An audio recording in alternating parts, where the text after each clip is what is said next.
café com bolinhos de chuva. Se é para reviver alguma coisa, revive esse gosto, porque ele traz minhas manhãs de escola, traz imagens de minha avó que morava pegada à nossa casa. Ai, traz a lembrança de tanta gente. Toda a mágica do teatro começa no texto. O texto dramático traz a vida para o palco, com todos os seus conflitos e complexidade. O texto dramático é um texto poético, escrito especificamente para ser falado, para ser exposto às pessoas através do corpo de um ator em cima de um palco. O texto dramático ele se caracteriza fundamentalmente pela ação interior. O que importa no teatro são as ações. Não é o que o personagem fala, é o que o personagem faz. Éramos crianças ainda. Crianças não pensam nas consequências. Para escrever para teatro, eu mergulho dentro do personagem, nas intenções dele, dos sonhos dele, dos desejos dele. Eu, autor, nunca vou ter a experiência de falar diretamente com o meu leitor, com o meu espectador. Sempre vou ter que passar pelo ator. Então, na verdade, eu não estou dizendo aquilo que eu quero que o espectador escute. Eu estou provocando o ator para ele ter uma experiência que eu quero que esse espectador veja. Tentei voltar para a mesa. Você estava no fundo da sala. Tentando voltar para a minha mesa. Eu acho que eu estou pronto para escrever quando eu tenho uma história clara, né? E tenho a imagem do personagem também claro, né? Agora, antes disso, tem todo um trabalho de preparação. Por exemplo, escrever um pequeno enredo e começar a imaginar esse pequeno enredo.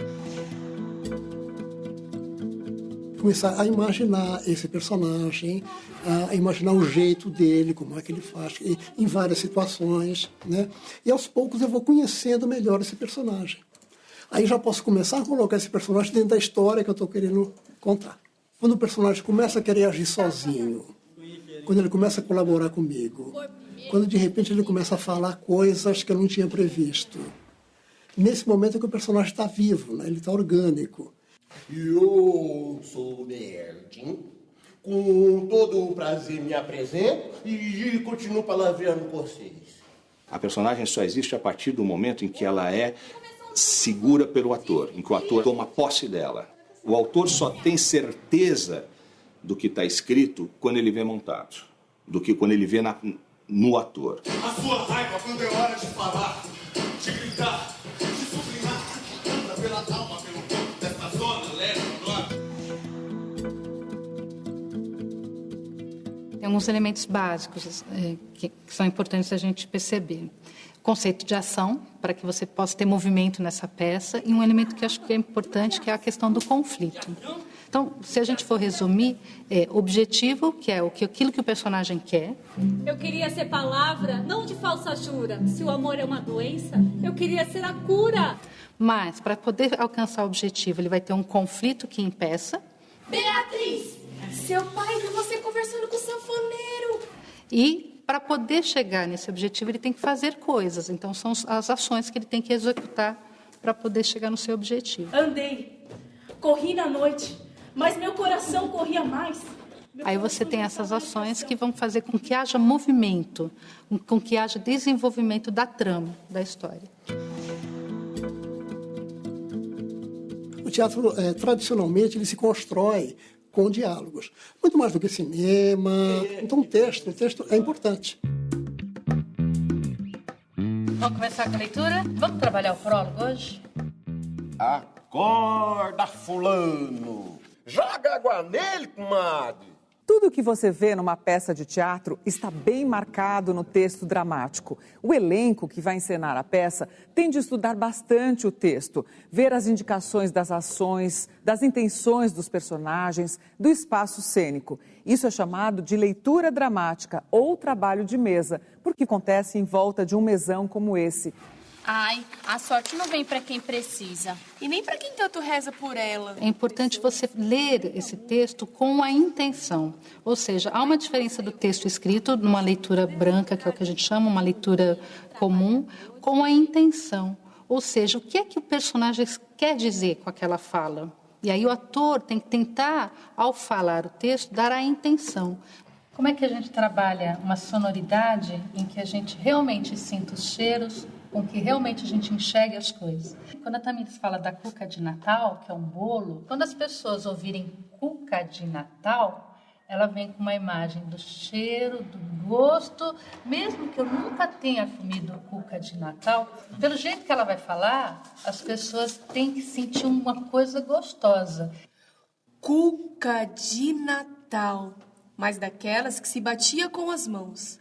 Aquela massa bem pesada que levava 2 dias para descansar bem. Depois que é feito todo o trabalho de leitura, a gente vai para a cena fazendo, sim, aí depois um trabalho corporal. Quer dizer, uma coisa é a leitura, a intenção na boca, mas como é que eu faço isso depois com o corpo? Cuca de Natal, mas daquelas que batia com as mãos. Aquela massa bem pesada que levava 2 dias para descansar bem. Ai, a casa inteira se perfumava de canela e açúcar. Se tiver rubrica, quem poderia ler onde tiver rubrica? No texto dramático, a rubrica, escrita entre parênteses, serve para indicar as ações dos personagens, a movimentação em cena e, às vezes, informações de luz e cenário. E ela pode ser de espaço, né? Então, é o local onde vai se passar a cena, é o espaço cênico. Ela pode ser uma indicação de ação do personagem, quando ele entra. Pode ser uma indicação da intenção do personagem. Por exemplo, o Nelson Rodrigues, ele gostava muito, às vezes, de colocar entre parênteses, né? As rubricas geralmente vêm entre parênteses. Ansioso. Então, para o ator já ficar meio antenado que aquilo ele tinha que colocar um pouco de ansiedade. Raivoso, entristecido, zangado. Tefa, lê a rubrica? Bom, de novo, ó. Ah, senhor, será que isso dá coisa boa, gente? Abranda a expressão e acaba sorrindo. Fora dos costumes mas é bonito de se ver. Samaria volta e põe-se a ouvir. Mas não pense por causa dessa paz que Teodoro é homem pamonho, não. Então você recebe o texto, vai lê o teu papel, aí começa a fazer as tuas relações com filmes, com quadros, com música. É como se para cada palavra você tivesse uma chave mesmo. Começa na letra, fonema, palavra, aí o grupo de palavras que são as frases, por exemplo, eu quero um sorvete. Você pode pôr a tônica cada hora num lugar, depende do que é importante, do contexto. Se a gente está numa mesa onde um quer uma coisa, outro quer outra, o garçom está pegando os pedidos, então eu falo, eu quero um sorvete, porque eu estou decidido para ele saber que minha pessoa quer um sorvete. Aí se um está na dúvida, eu não quero, eu vou embora. Agora eu estou decidido, eu falo, eu quero um sorvete. Eu ponho no verbo, porque é importante, eu estou decidido e eu sei o que eu quero. Se eu estou numa fila onde estão distribuindo 1, 2 e 3 sorvetes, aí eu chego lá e falo, eu quero um sorvete. Porque aqui o numeral é importante, ele só distribui sorvete, a diferença, o que vai dar o diferencial é o numeral. E se nessa mesma fila estão distribuindo cadeiras, sorvetes e relógios, eu falo, eu quero um sorvete, porque o importante é o gênero e não mais o numeral. Então, fazer esse estudo de frase a frase, o que é muito trabalhoso. Eu tô lendo na borra de café, meu filho chegou. É importante você saber identificar a engenharia do negócio, que a gente chama de carpintaria. Esse texto é como? É um texto circular, ele acaba onde começou, são 2 plots, 2 histórias paralelas que só se encontram no final. Onde é o meu ponto de virada, né? A peripécia da minha personagem é aqui, então a postura varia, né? A voz varia. E se você está com apoio mental correto, a tua voz muda, você não tem que pensar na voz, ela vem naturalmente. Começa a contar antes de conhecer este homem que hoje se lamenta. Começa a contar do princípio. O princípio de tudo foi descoberta e riso. Sempre pensando na relação acima de tudo, né? Nunca é uma coisa estanque, o meu personagem, o teu personagem, porque o teu vai influenciar o meu e vice-versa, né? Acho que a gente tem que pensar a peça como um organismo, né? Onde tudo interage e só tem sentido como unidade. O que você fala me modifica, aí a partir dessa modificação eu te falo outra coisa, e aí tem jogo, aí tem uma dinâmica, aí interessa, aí é teatro. Alguém te contou? Não. Então você inventou? Foi, depois o que me resta. É você digerir esse texto, ele está dissolvido no teu sangue, você não precisa pensar, para sobrar espaço para o teatro, para sobrar espaço para a interpretação, para você poder voar. O homem que chora na cadeia não merece respeito.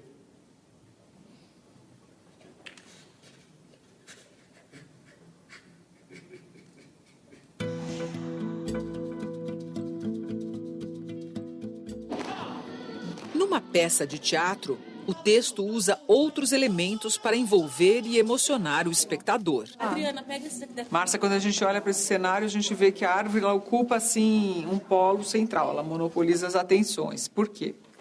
Porque ela representa a fertilidade, a mulher, a feminilidade, né? Que é contada nas histórias, nessas 6 narrativas da mulher. Fosse hoje, eu jogaria sobre ele o peso da minha paixão e diria não a tudo que não fosse sim. O figurino indica a época em que se passa a história. Também realça a personalidade e os sentimentos dos personagens. Conforme a leitura do texto, nós podemos, analisando psicologicamente cada personagem, vendo o tipo de ambiente que ele vive, o tipo de pessoa que vive ao seu redor. E nisso a gente busca algumas inspirações, tenta buscar algumas imagens, para a gente poder construir o figurino para o espetáculo. Esse daqui é a Beatriz nova e esse seria a Beatriz velha. Então uma coisa um pouco mais escura para trazer essa solidão que ela vive por conta de um amor. E aqui é uma coisa mais alegre, um laranja, para mostrar a paixão que ela tinha pelo sanfoneiro novo. Ai, a sorte não vem pra quem precisa. Nem pra quem tanto reza por ela. Mãe, o que tá acontecendo? O que o David fez? A luz dá ênfase ao que está escrito no texto teatral. Abaixa tudo. Isso.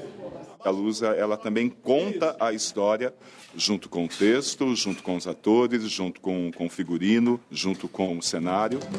A lua se escondeu nas nuvens. Você pode usar a luz como uma passagem de tempo. Então, por exemplo, você tem uma cena que é durante o dia, você trabalha com o branco, com o âmbar, que é essa luz mais amarelada, que a gente vê que lembra mais uma luz próxima ao sol. Quando vai virar noite na próxima cena, você não precisa falar, agora anoiteceu. Você pode simplesmente colocar um azul no lugar deste âmbar, fazer essa transição, e a plateia já vai entender que agora está à noite. Quem me dera outra vez esse passado. Uma outra forma que a gente tem de trabalhar a luz também para contar essa história, o que é? Aquele personagem sempre vai ter a mesma luz. É uma característica. É uma característica daquele personagem. Ou é uma característica daquele lugar, é uma característica daquele tipo de cena. Apertou o gatilho aí, a casa cai. Teatro é a vida representada no palco. Uma experiência capaz de transformar as pessoas.